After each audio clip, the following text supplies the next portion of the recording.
মন্তেশ্বরে কুসুমগ্রাম বাসস্ট্যান্ডে সর্বভারতীয় তৃণমূল কংগ্রেসের ডাকে কলকাতার আরজিকর হাসপাতালের ঘটনার প্রতিবাদে আজ রবিবার সকাল 10টা থেকে বৈকাল 6টা পর্যন্ত বিক্ষোভ সভা।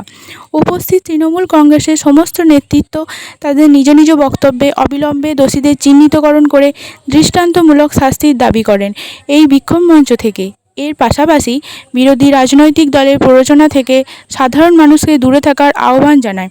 এই সভায় উপস্থিত ছিলেন মন্তেশ্বর পঞ্চায়েত সমিতির সভাপতি আহমেদ হোসেন শেখ, বর্ধমান দুর্গাপুর লোকসভা কেন্দ্রের সাংসদ কীর্তি আজাদ, মন্তেশ্বর বিধানসভার বিধায়ক তথা মন্ত্রী সিদ্দিকুল্লাহ চৌধুরী, জেলা তৃণমূল যুব কংগ্রেসের সভাপতি রাসবিহারী হালদার সহ আরও অনেক বিশিষ্ট ব্যক্তিবর্গ। তৃণমূল কংগ্রেসের সভাপতি রবীন্দ্রনাথ চট্টোপাধ্যায় আসছেন সাহেবের বক্তব্য আপনারা শোনার জন্য। উচিত তিনি বক্তব্য রেখেছেন, আমাদেরকে নির্দেশ দেওয়া হয়েছে যে আমাদের বক্তব্যের আগে আমিও যেন শুনি, আপনারাও যেন শুনে। ঠিক আছে, যারা মোবাইলে নোট করতে চাইবেন করে নেবেন, নোট করবেন। অনেক কথা যেগুলো আমারও জানা ছিল না, মুখ্যমন্ত্রী সেগুলো ব্যাখ্যা দিয়ে বলেছে। কি দাও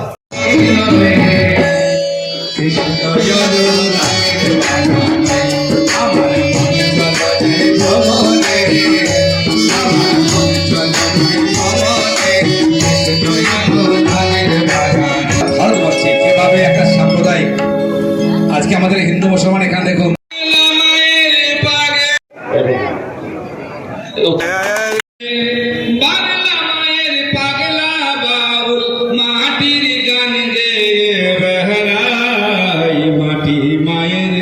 কথা বলে যায় আমার মাটি মায়ের কথা বলে যায়।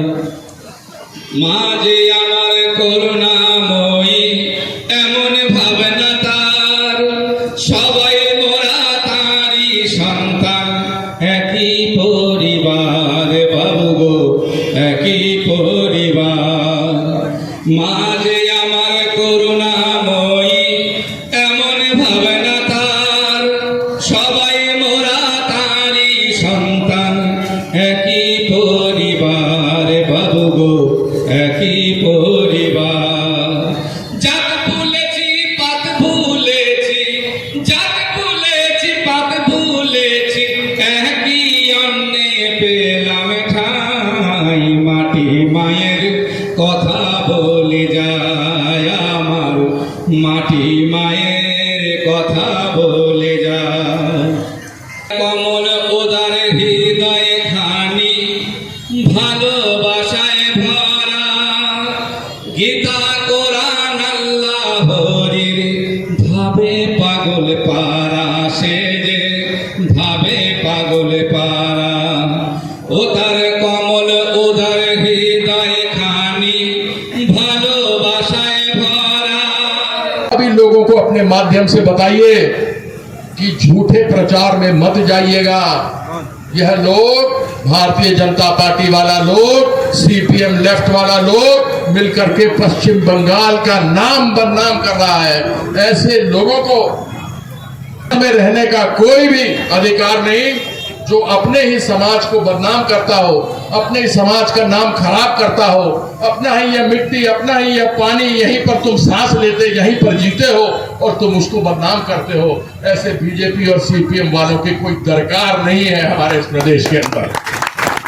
हमको धरना जगह जगह कर रहे हैं। कल भी हम एक मार्च माया बाजार में किया था, वहां पर मार्च किया, वहां हजारों लोग था। उन लोग के साथ मार्च करके फांसी होना चाहिए, फांसी होना चाहिए, फांसी होना चाहिए, इसका मांग हम लोग किया। বিজেপির কর্মীর গায়ে হাত দিও না, সিপিএম এর গায়ে হাত দিও না। এই শক্তি যদি ওরা পেত তো হাতে মাথা রেখে কুড়ুল দিয়ে মাথা কাটতো। সম্মান আমরা সংখ্যালঘু সংখ্যাগুরুর ওই বিচার নয়, অন্যায়ের সঙ্গে লড়াই। আমরা পুরুষ, আবার বলছি পুরুষ শাসিত সমাজ, পুরুষের দায়িত্ব, তার বাড়িতে মা আছে, তার বাড়িতে বোন আছে, তার মেয়ে আছে, তার দিদি আছে, তার ঠাকুরমা আছে, চাচি আছে। তার একবার মনে হয় না যেটা আমার মায়ের মতো, আমার বোনের মতো, আমার দিদির মতো? এটা এটা মানে হিংস্র পশু, কুকুর, বাঘ, ভাল্লুক, এরপরে ধরুন সিংহ, এই সমস্ত নোংরা কাজ তাদের। এই কাজের সঙ্গে কারা যুক্ত? সেখানে সিপিএম এবং বিজেপির লোকেরা, যাতে পশ্চিমবঙ্গকে অশান্ত করা যায়।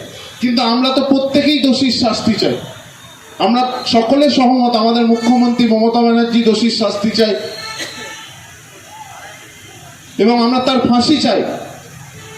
যেভাবে যে ঘটনা ঘটেছে আমরা ধিক্কার জানাই। আমাদের মুখ্যমন্ত্রী তো বলেছিলেন যে 7 দিনের মধ্যে সিবিআই তদন্তের কথা। মন্ত্রী তথা রাজ্যের সভানেত্রী এআইটিসি দলের পক্ষ থেকে নির্দেশ দেওয়া হয়েছে যে সারা রাজ্যে প্রতিটি বিধানসভায় শান্তিপূর্ণভাবে গণ অবস্থান হবে এবং ধিক্কার দিবস, প্রতিবাদ দিবস পালন করছি হবে। আজকে আমরা কুসুমগ্রাম বাস স্ট্যান্ডে আছি, হাজার হাজার মানুষ এখানে উপস্থিত হয়েছেন। এখানে আমাদের সাংসদ এমপি কীর্তি আজাদ এসেছিলেন, আমিও বক্তব্য রাখলাম। গত পরশু ধর্মতলায় যে বক্তব্য দিদি দিয়েছিলেন আমরা সেটা শুনিয়েছি, অত্যন্ত যুক্তিযুক্ত। অপরাধীদের ফাঁসি দিয়েও মানে ক্ষান্ত হওয়া যাবে না এমন একটা অপরাধ, এবং মুখ্যমন্ত্রী নিজে পুলিশ মন্ত্রী সিআইডি দিতে পারতেন, তিনি অত্যন্ত স্বচ্ছতার সাথে এটাকে সিবিআই এর হাতে দিয়েছেন। যেহেতু জুরিডিকশন সিবিআই এর, অতএব বিচার ব্যবস্থা কি হবে সেটা আমার বলা সাজে না। তবে আমরা শুনেছি সিবিআই তৎপর, 30-35 জনকে ডেকেছে, কোনো জায়গায় বাধার কোনো ব্যাপার নেই। মুখ্যমন্ত্রী বলেছেন, অভিষেক ব্যানার্জি বলেছেন আপনার নির্ভয়ে তদন্ত করুন। আমাদেরও বক্তব্য ফাঁসি হওয়া দরকার।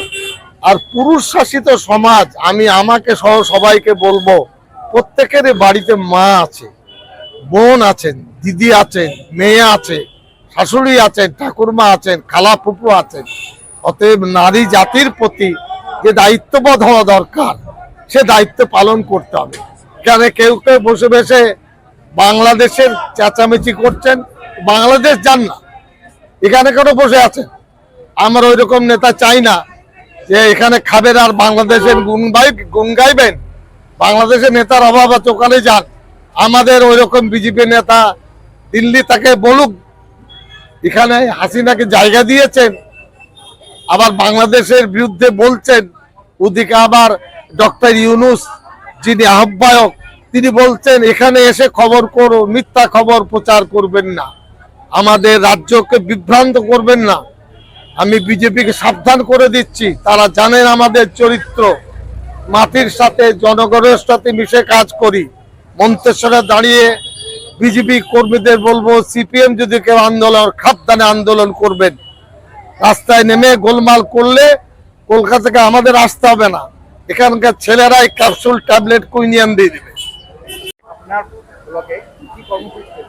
আজকে আমাদের দলের যে দুদিন শিডিউল ছিল, যে কর্মসূচি আমাদের দলনেত্রী মাননীয় মুখ্যমন্ত্রী মমতা বন্দ্যোপাধ্যায় নির্দেশ দিয়েছিলেন, কালকে আপনারা দেখেছেন মন্তেশ্বর কলেজ গেট হইতে বাজার পর্যন্ত আমরা একটা 5-7 হাজার মহিলা সহ নিয়ে আমরা একটা মিছিল করেছিলাম। আজকে আমাদের সকাল 10টা থেকে শুরু হয়েছে, আমাদের অবস্থান বিক্ষোভ এখানে চলছে। ইতিমধ্যেই আপনারা দেখেছেন আমাদের সাংসদ কীর্তি আজাদ জি এখানে উপস্থিত ছিলেন, আমাদের বিধায়ক তথা রাজ্যের মন্ত্রী জনাব সিদ্দিকুল্লাহ চৌধুরী সাহেব উপস্থিত ছিলেন, আমাদের লোকাল নেতৃত্ব ব্লক সভাপতি শুরু করে কর্মাধ্যক্ষ থেকে শুরু করে সমস্ত আমাদের প্রধান উপপ্রধানরা উপস্থিত ছিলেন। আমাদের সদস্যরা 221 জন সদস্য এখানে উপস্থিত ছিলেন এবং সাধারণ মানুষ বুথ ভিত্তিক এবং পথচলতি মানুষ সকলেই উপস্থিত ছিলেন। আমাদের এই যে অবস্থান বিক্ষোভ সকলেই সামিল হয়েছে। আরজিকর হাসপাতালে যে ঘটনা ঘটেছে তার সিবিআই কে তদন্ত চালাচ্ছে, কতটা অগ্রগতি আপনি মনে করেন? আমরা তো সেটাই আমরা বলতে চাই যে আমাদের রাজ্যে পুলিশের প্রতি ভরসা না রেখে আমাদের আছে বিচার ব্যবস্থার প্রতি ভরসা আছে, কোর্টের প্রতি আমাদের ভরসা আছে। আমাদের যেটা হাইকোর্টের নির্দেশ অনুযায়ী সিবিআই তদন্তভার নিয়েছে। সিবিআইকে উদ্দেশ্যে আমরা বলতে চাই যে অবিলম্বে 1 সপ্তাহের মধ্যে দোষীদের চার্জশিট পেশ করে তাদের ফাঁসির মঞ্চে ঝুলানোর জন্য আমরা আবেদন করছি। সঞ্জয় রায় ছাড়া এই ঘটনায় আর কেউ জড়িত আছে বলে আপনি মনে করেন? সেটা তদন্ত সাপেক্ষ। আমাদের রাজ্য পুলিশ 3 দিনের মাথায় তো সঞ্জয় রায়কে তো গ্রেফতার করেছিল। আজকে 5 দিন সিবিআই চার্জ নিয়েছে। সিবিআই এতদিন পর্যন্ত কি করেছে সেটাই দেখুক, সেটাও আমরা প্রতিবাদ জানাচ্ছি যে সিবিআই যত দ্রুত সম্ভব যে তাদেরকে দোষীদের গ্রেফতার করে ফাঁসির মঞ্চে তাদের সাজা দিই।